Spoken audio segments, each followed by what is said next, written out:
पूरे विश्व को ठीक करना मेरी जिम्मेवारी है। जिसका जितना बड़ा एरिया होता है ना, उतना ही उसकी जिम्मेवारी होती है उस एरिया के अकॉर्डिंग। अगर बड़ी कंट्री का मालिक है तो पूरी कंट्री की जिम्मेवारी है। ब्रह्मांड का मालिक है तो बाप आया है, सार है, 27 तो मीठे बच्चे। बाप आया है बेहद सृष्टि की सेवा पर, नर्क को स्वर्ग बनाना। यह सेवा कल्प कल्प बाप ही करते हैं। नर्क को स्वर्ग बनाना, यह सेवा कल्प कल्प बाप ही करते हैं। अच्छा, प्रश्न है, संगम की कौन सी रस्म सारे कल्प से न्यारी करो? तो बोलो। तो कौन सी रस्म सारे कल्प से न्यारी है? संगम की। परमात्मा बच्चों के साथ जो करते हैं वो वाली में कौन सी रस्म जो सारे कल्प से न्यारी?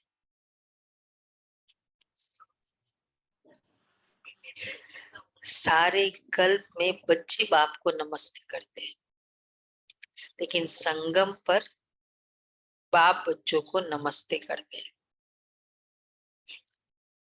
कोई भी अभी तक कोई शास्त्रों में नमस्ते वर्ड सुना?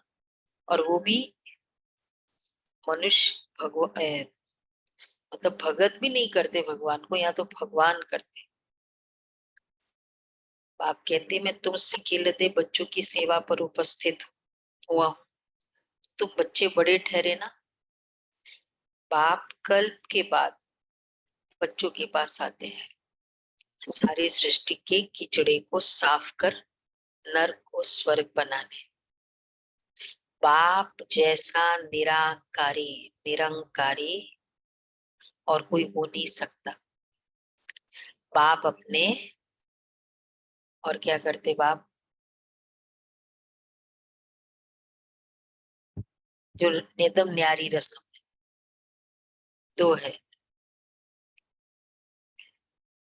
बाप अपने, चलो फाइंड आउट करो, ये रस्म न्यारी है, पूरे कल्प में नहीं करते पर गायन है। ओम शांति, ये फाइंड आउट करना है। एक ही स्टेटमेंट है। बाप आने से ही पहले पहले बच्चों को नमस्ते करे या बच्चे बाप को नमस्ते करे? ओम शांति। तो बाप बच्चों को नमस्ते करे, आने वाला नमस्ते करता है या जिसके पास आता है वो नमस्ते करता है?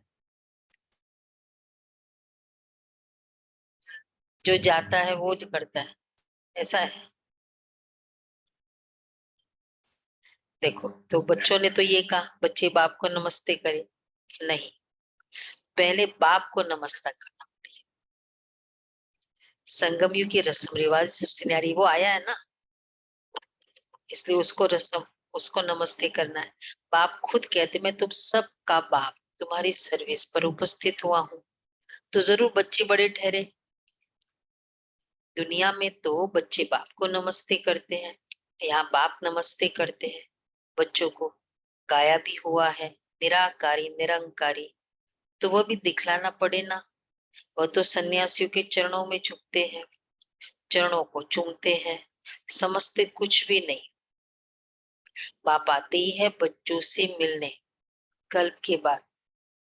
वैसे ये चरणों में झुकना, विशेषकर कोई देहधारी, ये बहुत बड़ा बोझा हो जाता है। क्योंकि मैं तो अपने आप को, जो भी देहधारी अगर ये रस्म चलती है तो हम वो भगवान की इक्वल मान लिया ना, भगवान के पैरों पे पड़ते हैं।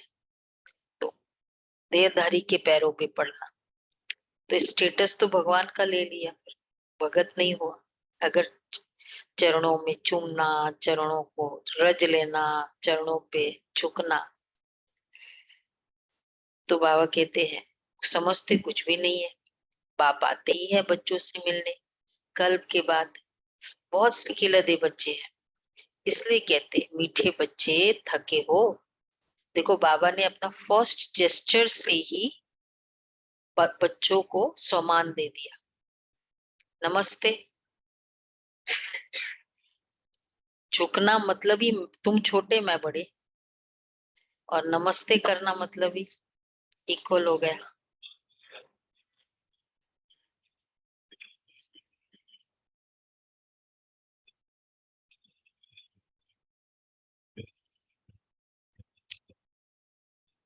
मतलब ठीक है, भाव यही था, लेकिन फिर भी अकड़ने वाले झुकने से तो ऐसा तो नहीं ना कि अभिमान चला जाएगा। भाव ये था कि अभिमान न हो, ये ठीक है, पर केवल उतने से ही तुम अभिमान नहीं जाएगा। तो बाबा कहते, इसलिए कहते बहुत सिकिलदे बच्चे, इसलिए कहते हैं मीठे बच्चे थके हो। द्रौपदी के भी तो पांव दबाए है ना। ये कौन सा इवेंट है शास्त्रों का जहाँ द्रौपदी के पांव दबाए, याद है? वही जब वो दादी चीरहरण वाला जो था, तो उसके बाद उसने वो गए और श्री कृष्ण के सामने रोई, तब उसके बाद को जो फील हुआ, तो ये वाला था। श्री कृष्ण ने द्रौपदी के पैर दबाए, क्योंकि बहुत बड़ा अपमान हुआ ना उसका। तो ये अपर मतलब श्री कृष्ण ने दबाए, इवेंट ये है। तो यहाँ भी बाबा ने किए, किसके पैर दबाए याद है? दादी जानकी के दबाए थे क्या? नहीं, जब बच्चे आते नहीं है, नहीं, विद्या पर्टिकुलर। बहन शिव भाई है ना ओ अपना, अच्छा, तब जो जब वो गए थे।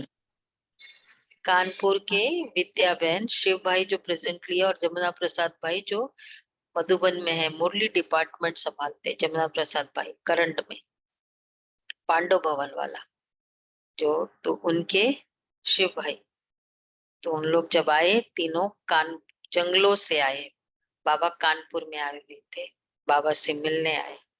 और वो कानपुर के कोई बहुत डीप इस तरह के विलेज में रहते, और रात सारी रात, क्योंकि तीनों ये थे बांधेले थे। बांधेले इन द सेंस कि वहां जो गांव वाले हैं वो बहुत अगेंस्ट में थे। फिर वो आए पैदल रात भर चल के, क्योंकि इस रात सुबह पहले पहुंचना था और बाबा निकलने वाले थे।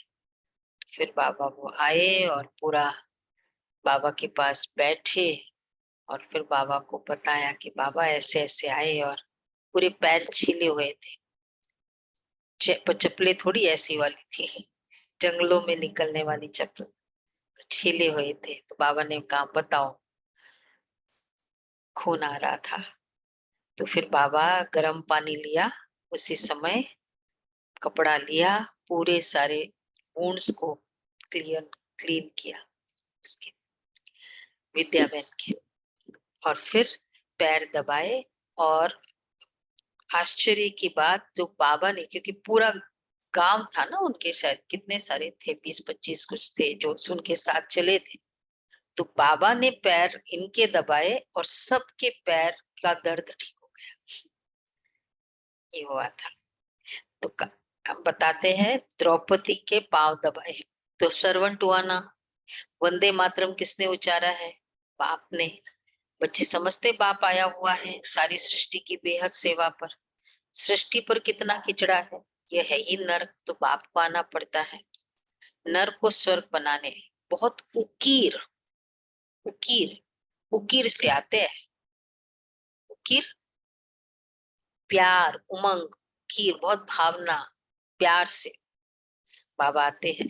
जानते हैं मुझे बच्चों की सेवा में जाना है, आना है, कल्प कल्प सेवा पर उपस्थित होना है। जब वो खुद आते हैं, इसलिए तो उस दिन मुरली में बाबा ने कहा, फ्राइडे की मुरली में पिछले, कहा क्या कहा था? बाबा को बेआरामी बेआरामी हो हो जाती है। जाती है। बहुत उकीर से बाबा आते हैं, और इसलिए एक दिन भी बिना बात किए बाबा जाते नहीं है। रोज मुरली का कंसेप्ट केवल ब्रह्मा कुमारी इसमें है, कहीं और पूरे वर्ल्ड में रेगुलर सत्संग का नहीं है। और इसलिए डेडिकेशन वर्थ है। जब रोज तो जो आत्माएं समर्पित है तो वो रेगुलर वो आत्माओं के लिए सेवा है ना। बाबा कहते हैं कल्प कल्प सेवा पर उपस्थित होना है। जब वो खुद आते तो बच्चे समझते बाप हमारी सेवा पे उपस्थित हुए हैं, यहाँ बैठे सभी की सेवा हो जाती है। ऐसे नहीं सबके पास जाता होगा, सर्वव्यापी का अर्थ भी नहीं जानते। सारी सृष्टि का कल्याणकारी दाता तो एक है ना, उनकी भेंट में मनुष्य कोई सेवा कर न सके, उनकी है ही बेहद की सेवा। जाग सजनिया जाग, ओम शांति। देखो कितना अच्छा गीत है, बीच में आया गीत।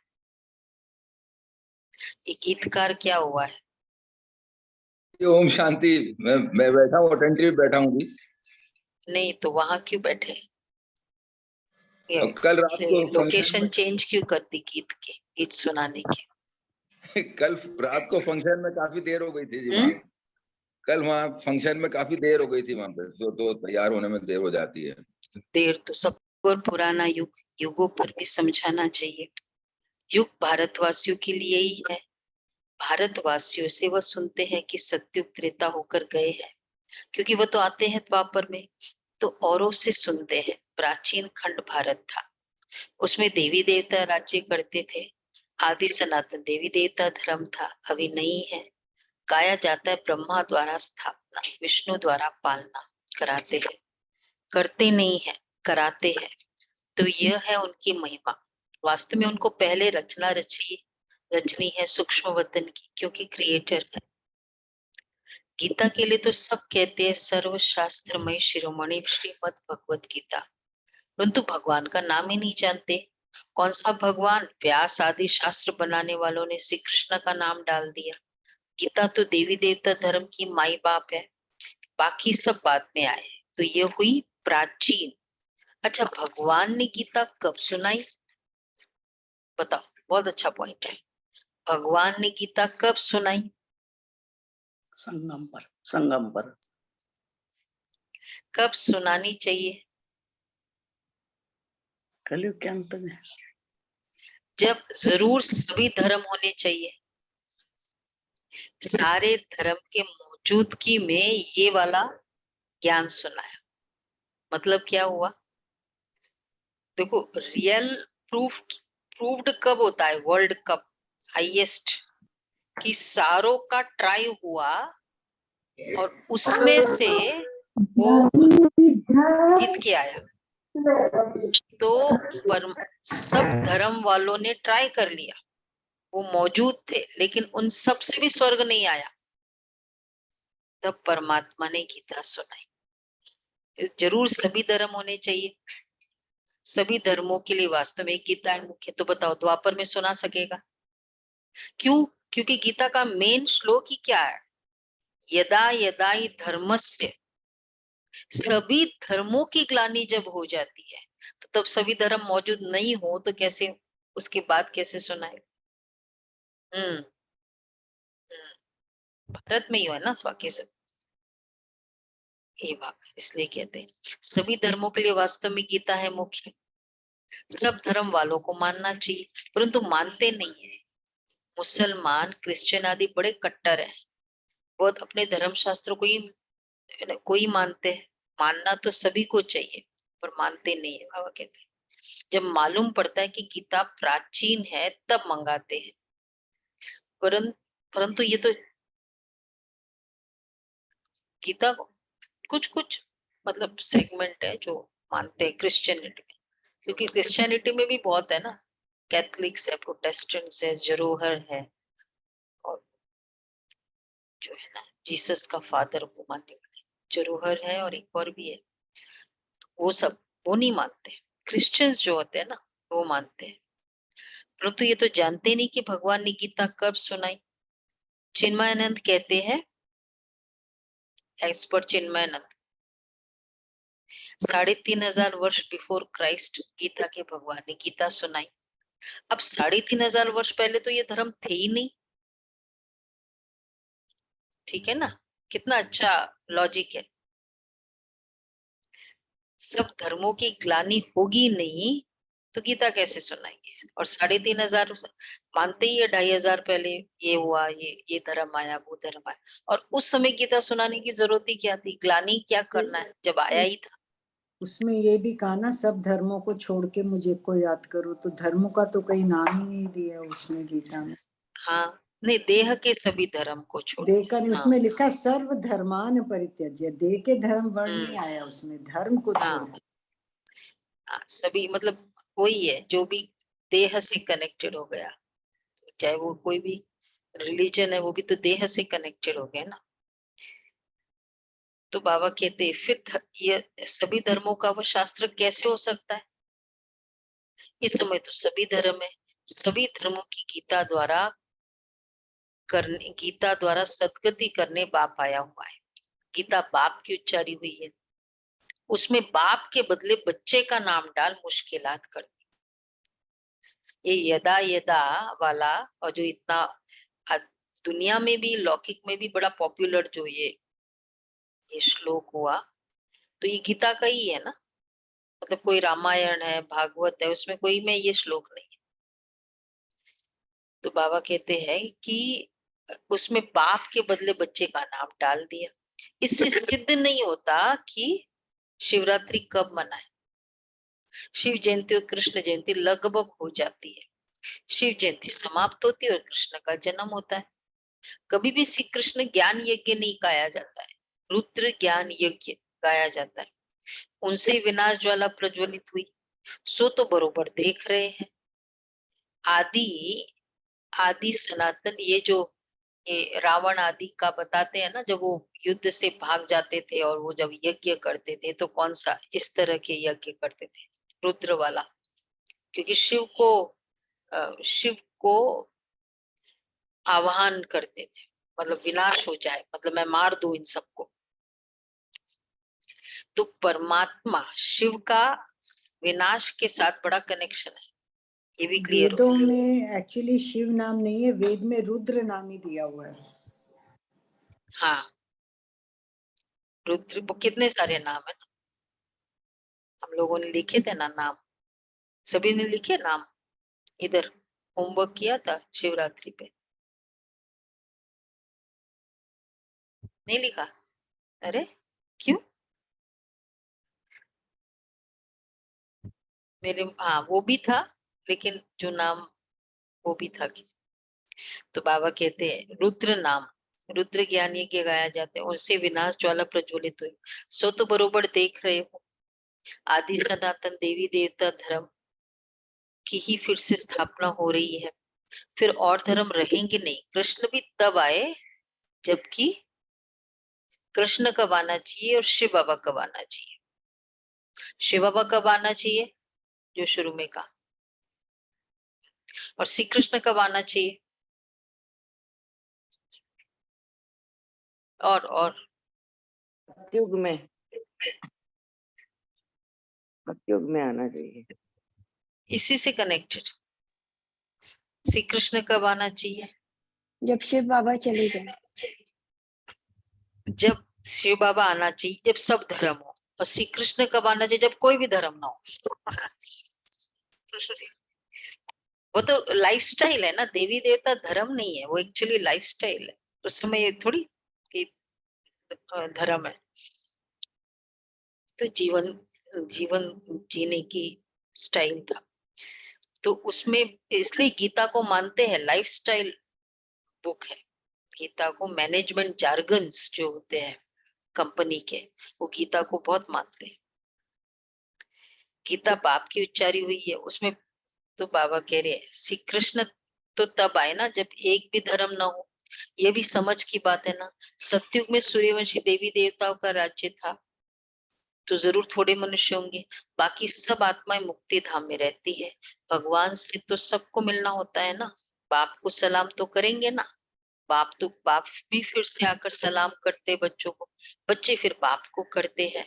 इस समय बाप चैतन्य में आया हुआ है, फिर वहां सभी आत्माएं बाप से मिलेगी जरूर। सबको भगवान से मिलना जरूर है। कहाँ मिले? यहाँ तो मिल ना सके, क्योंकि कोटों में कोई में भी कोई आएंगे भगवान से मिलने। तो सब भगत कब और कहाँ मिलेंगे? यहाँ तो सब भगवान से मिल न सके। बाय द टाइम जागृति आई, वो पता चला गया। अच्छा, फिर कहाँ मिलेंगे बाबा को? भगवान से।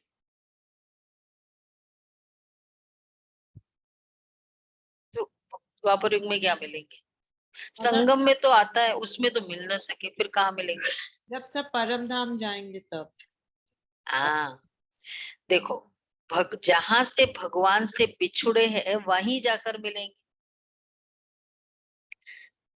वो आए तब तो यहाँ मिल न सके, उस समय तो पहचाना नहीं। देखो कितना बड़ा दुर्भाग्य है उनका। वो इधर आया, जिसका इतना गान करते थे प्रधानमंत्री का, इतना, वो इधर आया, उस समय हम बिजी है, उस समय जाना नहीं है।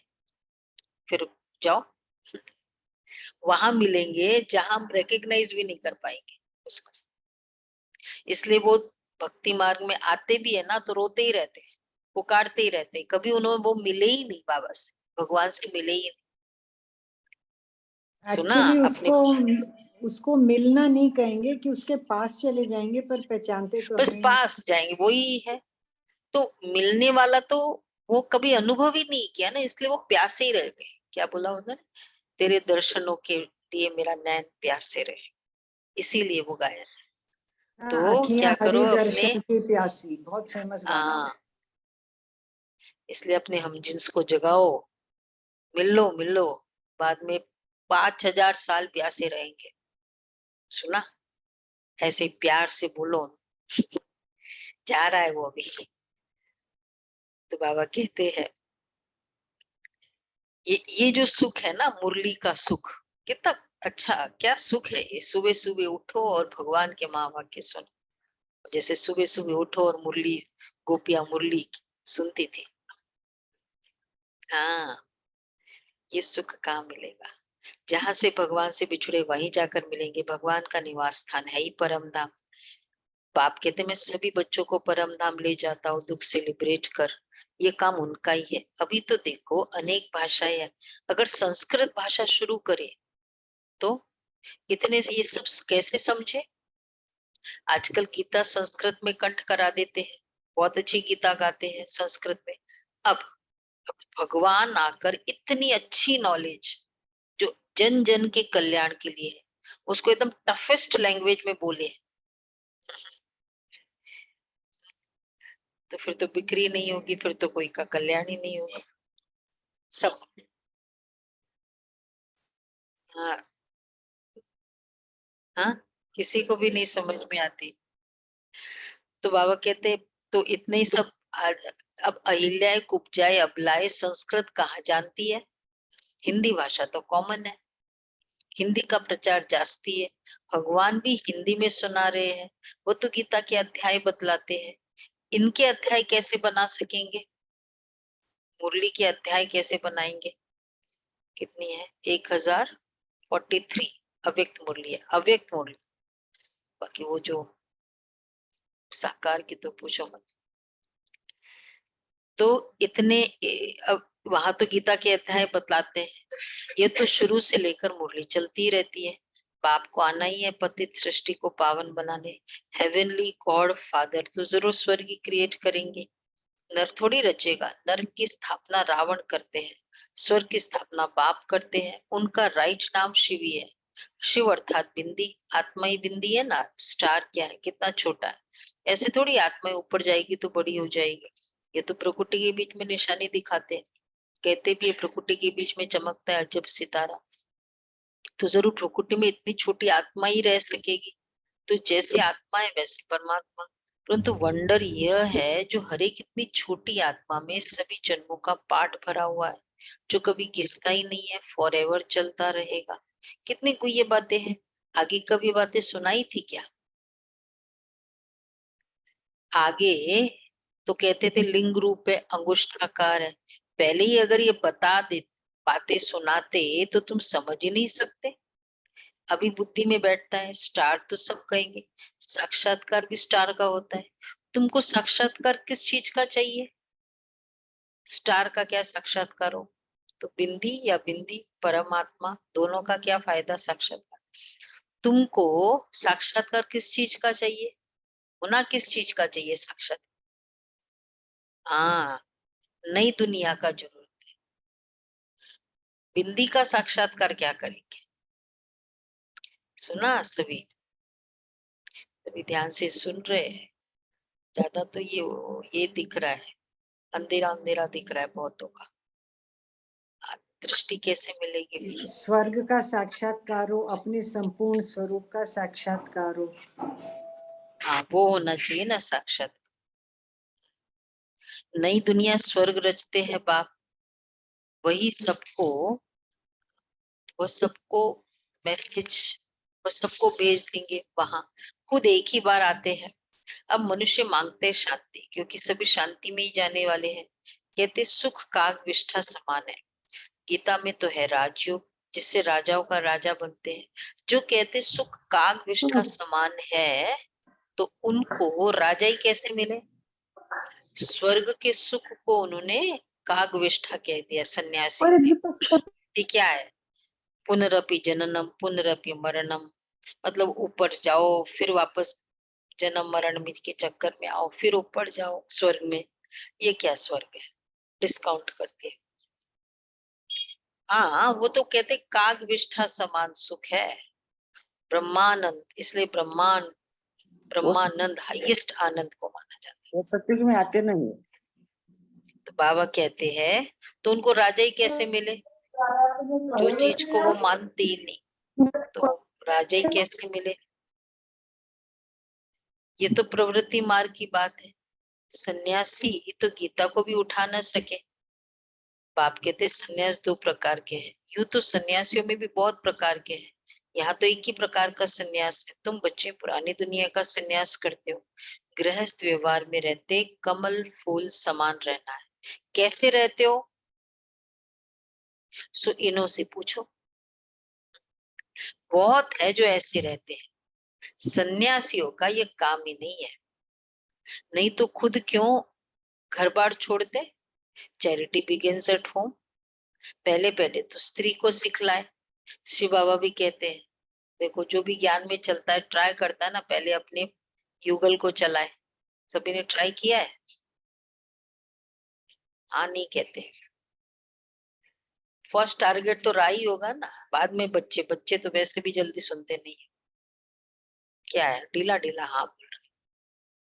नहीं पक्का है हाँ, हाँ, पक्का हाँ दीदी पक्का हाँ। ट्राई कर रहे हैं। योगा तो एक माता है, उसका फोकस ही एक ही है कि बस उसी को सुनाना है, उसी को करना है। और इसलिए बंधन भी बहुत ज्यादा पड़ रहे। फोकस वो नहीं होना चाहिए, मतलब एम, पुरुषार्थ पूरा होना चाहिए। उसी के इर्द गिर्द हमारा सारा कुछ नहीं चलते रहे, वो नहीं।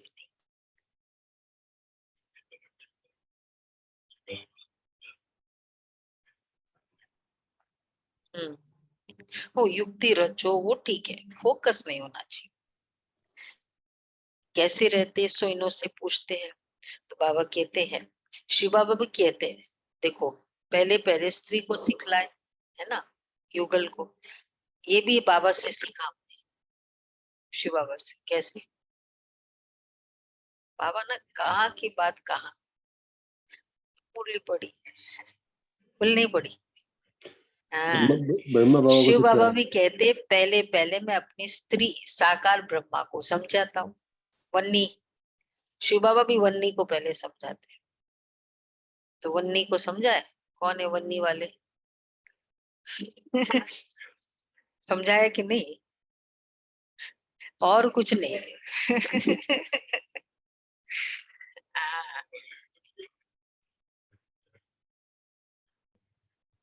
होता है ना। हाँ बस, और क्या, इसी तरह बोलना होता है।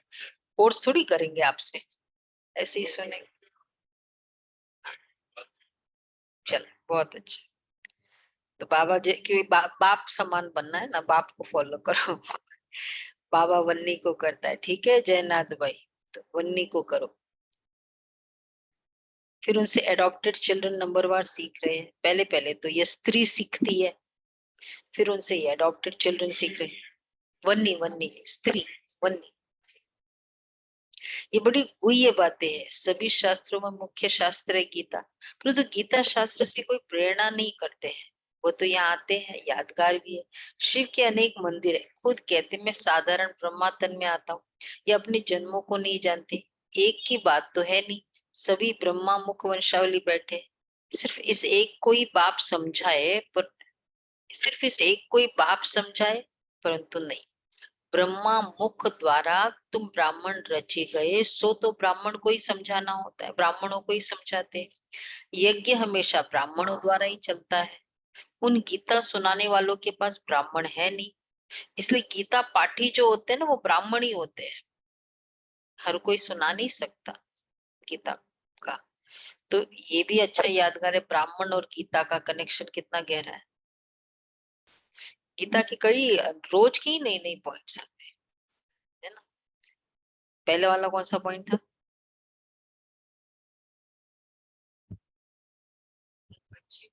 वन्नी को सुनाना है। गीता का कनेक्शन का पहला यूनिक पॉइंट, धर्मों का बात चल रहा था ना बाबा ने, सब धर्म का।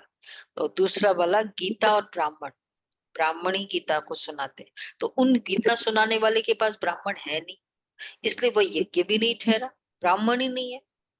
मेरे पिता हाईएस्ट पॉपुलर पंडित है, कोई कहता है, पर नॉन वेज रोज बनता है घर में। तो बाबा कहते हैं इसलिए वो यज्ञ भी नहीं ठहरा। ये तो बड़ा भारी यज्ञ है, बेहद के बाप का बेहद का यज्ञ है। कब से डेगिया चढ़ती आई है, अभी तक भंडारा ही चलता रहता है। समाप्त कब होगा? ये भंडारा कब समाप्त होगा? हाँ, कढ़ाई भंडारा चल रहा है ना, तो ये चल रहा है। समाप्त कब होगा ये भंडारा? राजेश स्थापन कर। जब सारी राजधानी स्थापन हो जाएगी। बाप कहते तुमको वापस ले जाएंगे, फिर नंबरवार पाठ बजाने भेज देंगे। ऐसे और कोई कह न सके कि मैं तुम्हारा, हम तुम्हारा पंडा हूं, तुमको ले जाऊंगा। जो भी जो भी पतित मनुष्य सबको पावन बनाकर ले जाते हैं, फिर अपने अपने धर्म स्थापन करते समय पावन आत्माएं आना शुरू करती है। अनेक धर्म सब अभी है, बाकी एक धर्म नहीं है, फिर आधा कल्प कोई शास्त्र नहीं रहता। तो गीता सब धर्मों की, सब शास्त्रों की शिरोमणि है, क्योंकि इससे सबकी सदगति होती है। तो समझाना चाहिए सदगति है भारतवासियों की, बाकी गति तो सबकी होती है। भारतवासियों में भी ज्ञान वह लेते हैं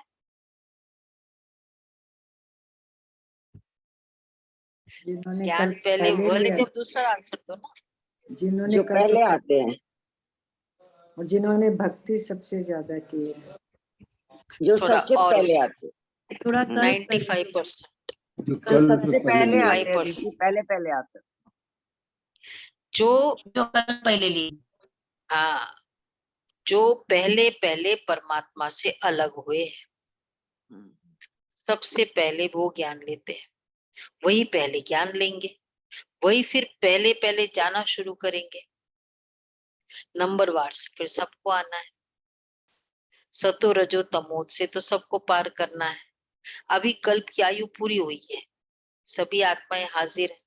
अब इसका मतलब दादियों ने पहले लिया, तो हम लोग पीछे आने वाले हैं, इसलिए बाद में लिया ज्ञान। सोचो इसका। चलो, हम लोग तो पहले, जो पहले पहले बिछड़े होंगे वो पहले पहले ज्ञान लेंगे, तो हम लोग बाद में बिछड़े थे, हम थोड़ी देर ऊपर बैठे होंगे। सीक्वेंस तो यही कहता है, क्योंकि सारे तो एक साथ आएंगे नहीं। सत्युग की बिगिनिंग से जो पॉपुलेशन बढ़ रही है, पर जो जैसे अभी ये वाला, हम लोग सब तो लेट है ना, मतलब हाँ, अवेग बाबा के समय ही पहुंचे ना हम भी। तो बिल्कुल। तो पर सत्युग में आने के चांस है, पर थोड़े लेट आएंगे। एफर्ट के ऊपर डिपेंड करता है ना, कितना एफर्ट करेंगे। पर ये जरूर है कि लेट बाबा को ज्वाइन किया है, तो मीन्स ऊपर से हम उनसे तो थोड़े बाद में ही आए होंगे ना। थोड़ी बाद में आए होंगे। अच्छा, बिल्कुल लेट आए। ज्वाइन किए।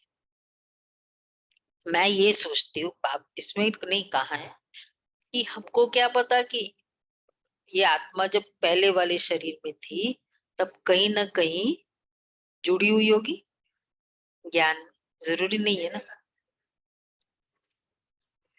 मीन्स ज्ञान वो तो नहीं लिया ना जैसे दादियों ने लिया एक्चुअली में, वो तो फर्क रहेगा ना।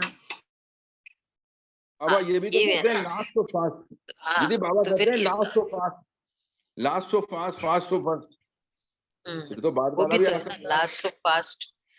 तो वही पहले ज्ञान लेंगे जो पहले पहले परमात्मा से अलग हुए। पहले ये 36 से कनेक्शन नहीं है कि 1936 है या,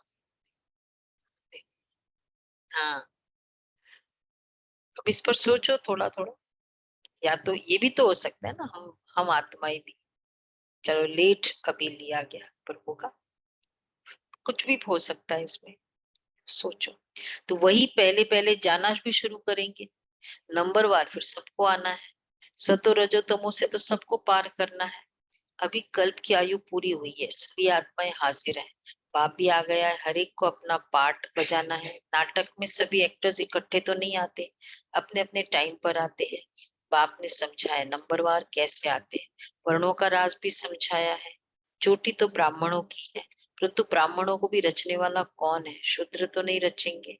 चोटी के ऊपर फिर ब्राह्मणों का बाप हो ब्रह्मा, ब्रह्मा का बाप फिर है शिव बाबा। तुम हो शिव वंशी ब्रह्मा मुख वंशावली, तुम ब्राह्मण फिर से देवता बनेंगे। वर्णों का हिसाब समझाना है, बच्चों को राय भी दी जाती है। ये तो जानते हैं सब एक जैसे होशियार तो है नहीं, कोई नए के आगे विद्वान पंडित डिबेट करेंगे तो वो समझा नहीं सकेंगे। तो कह देना चाहिए कि मैं नहीं हूं। कोई डिबेट करता है, अब आप फलाने टाइम पर आना, फिर हमारे से बड़े आपको आकर समझाएंगे। मेरे से तीखे और भी है, बताओ। ये तो हम अगर कहते ही हैं कि भाई जितना हमको पता है हम आपको बता रहे हैं, पर जो हमारे सीनियर्स हैं आपको और बता सकते हैं। हाँ, इस बात का, हाँ, अगर जवाब नहीं आता, एक बार मीन्स कहीं, जवाब आता है पर उसकी और डेप्थ और डिटेलिंग बहुत है जो हम लोगों को इतना नहीं पता है, जो हमारे सीनियर्स को पता है। हाँ, फिर उनको लेके आओ। एक बार वहां कहीं प्रदर्शनी, मतलब कुछ धर्मशाला में कुछ, कोई कुछ पूछने गए, कोई बहन, कोई सेंटर की बहन है, तो उनसे वो धर्मशाला लेना था, कोई प्रोग्राम करना था, तो वो जैन जैन धर्मशाला थे, तो उनको फिर समझाया कैसे सब धर्मों वाला जो पिक्चर है वो भी समझाया कि कैसे परमात्मा, अच्छे से सुन रहा था। बोला इसमें जैन धर्म का है, मतलब ये सारे धर्म बताया ना, जैन नहीं बताया। तो वो बहन थोड़ी होशियार थी, बोला ये ना इसका फ्रंट का पोर्शन है, ये बैक के पोर्शन। तो बाबा कहते हैं युक्ति से इसको, देहाभिमान में नहीं आना चाहिए, नहीं तो इज्जत चली जाती है। कहते पीके तो पूरा समझा नहीं सकते, इसलिए देहाभिमान छोड़ रेफर करना चाहिए और तरफ। बाबा भी कहते हैं ना, हम ऊपर से पूछेंगे, कुछ नहीं बात आती। बाबा भी, मम्मा ने भी कह दिया भाई ये क्या संदेशी का पाठ, जब रमेश भाई ने पूछा था ना, वो मैं भी पूछूंगी, आप उस उनको ही पूछो, मुझे तो नहीं पता संदेशी का, कुछ संदेशी के पाठ के बारे में। मम्मा को रमेश भाई ने क्वेश्चन कि आत्मा शरीर से चली जाती है या क्या होता है। मम्मा तो कभी गई नहीं ट्रांस में। मम्मा ने कहा बाबा को पूछो, मुझे भी नहीं पता। तो दे बाबा भी कहते हैं ना, हम ऊपर से पूछेंगे, पंडित लोग तो बड़ा माथा खराब करेंगे, तो उनको कहना चाहिए। देखो, हर चीज की एक्सप्लेनेशन और ट्रेनिंग बाबा देते हैं, तो उनको कहना चाहिए पंडित लोग अगर ऐसे करें, मैं सीख रही हूँ, माफ करिए, आप कल आना। तो हमारे बड़े भाई बहने आपको समझाएंगे, ये भी थोड़ा ऐड करना, माफ करिए। सुना, समझाने वाले। ओके, तो महारथी घोड़ेसवार प्यादे तो है ना, किन्नों की शेर पर सवारी भी है। शेर सबसे तीखा होता है, जंगल में अकेला रहता है। हाथी हमेशा झुंड में रहता है, अकेला होगा तो कोई मार भी दे। शेर तीखा होता है, शक्तियों की भी शेर पर सवारी है। तुम्हारी मिशन भी बाहर निकलनी है, परंतु बाबा देखते हैं। ये देखो उन दिनों की बात है, बाहर कंट्रीज में थी ही नहीं सेवा, परंतु बाबा देखते हैं पान का बीड़ा उठाने वाला कौन है, विदेशों में सेवा करे। कैसे मोटिवेट करते थे बाबा। प्राचीन देवता धर्म किसने स्थापन किया, वो सिद्ध कर बताना है। बहुत बड़ा टफ काम है। तो ये सिद्ध कर बताना है। विदेश में सेवा करना इजी नहीं है। अलग कल्चर, अलग धर्म कोई है नहीं हमारा, मांगना भी नहीं है। बहुत तो गॉड गॉडेस भी कहते हैं, वो समझते गॉड गॉडेस अलग है, ईश्वर अलग है। लक्ष्मी नारायण को भगवान भगवती कहते हैं, परंतु लॉ के विरुद्ध है। वो तो है देवी देवता है। अगर लक्ष्मी नारायण को भगवान भगवती कहते तो ब्रह्मा विष्णु शंकर को पहले भगवान कहना पड़े। समझ भी तो चाहिए ना।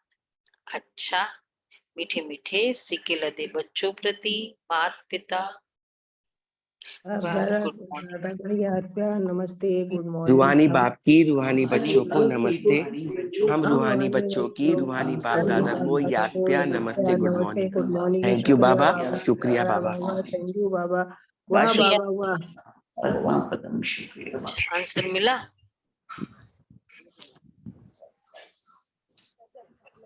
यूनिक यूनिक बात। गॉड सर्वेंट है हमारा, गॉड सर्वेंट है हमारा। बाप हमारे पैर दबाते हैं, आप हमारे पैर। द्रौपदी का पाठ बाबा हमारे पैर वो कहते हैं ना, द्रौपदी बाप अपने थके हुए बच्चों को के पांव दबाते हैं। सलाम करना, पैर दबाना, ये सब यहाँ का है। पहला पॉइंट, दे अभिमान छोड़ अपने से बड़ों को आगे करना है।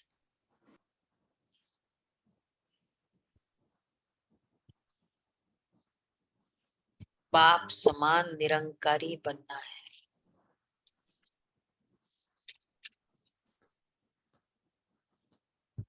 चैरिटी दूसरा है। Charity begins at home. पहले अपने गृहस्थ व्यवहार को कमल फूल समान बनाना है।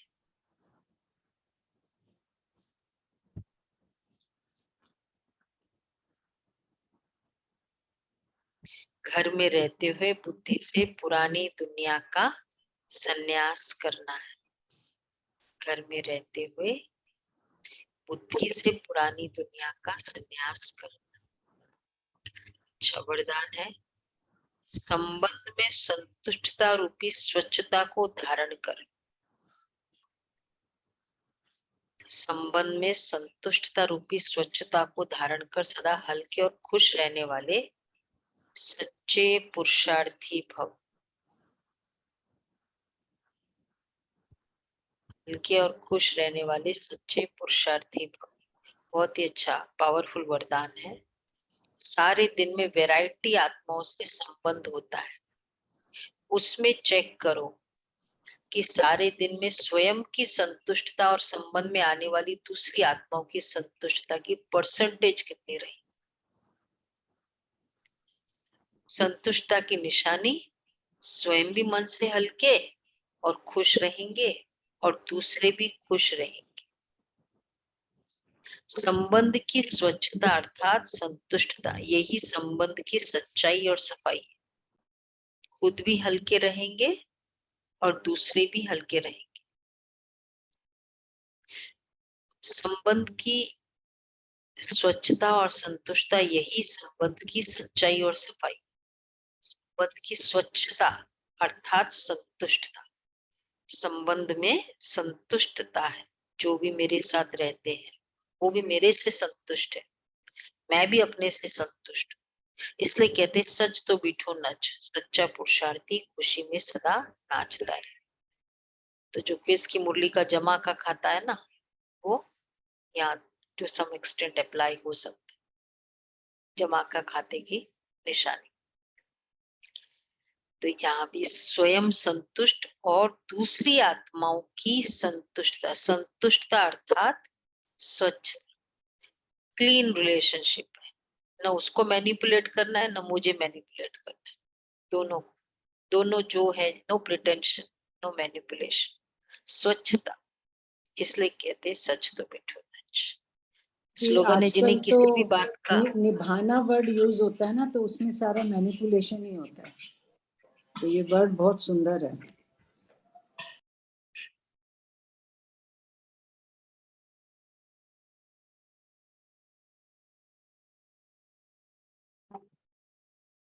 जिन्हें किसी भी बात का गम नहीं, वही बेगमपुर के बेफिक्र बादशाह है। जिन्हें किसी बात का गम नहीं, वही बेगमपुर के बेफिक्र बादशाह।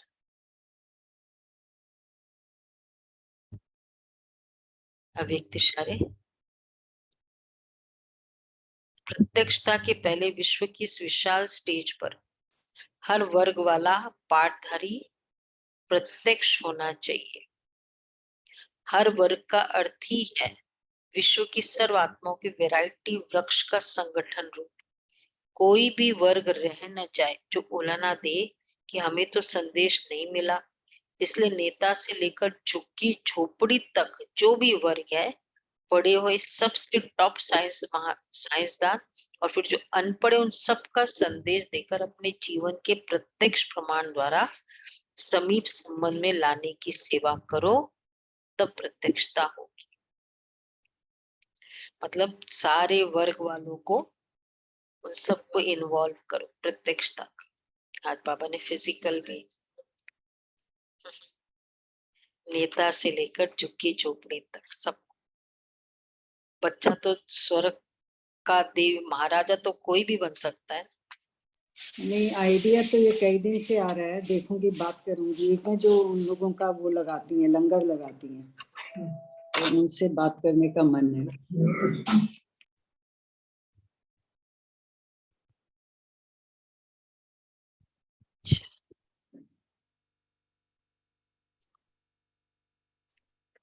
ओम शांति।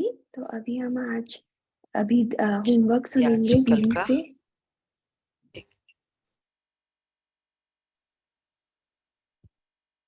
ओम शांति। तो अभी हम होमवर्क सुनेंगे दीदी से आज का। और आज मंडे है तो मुरली रिविजन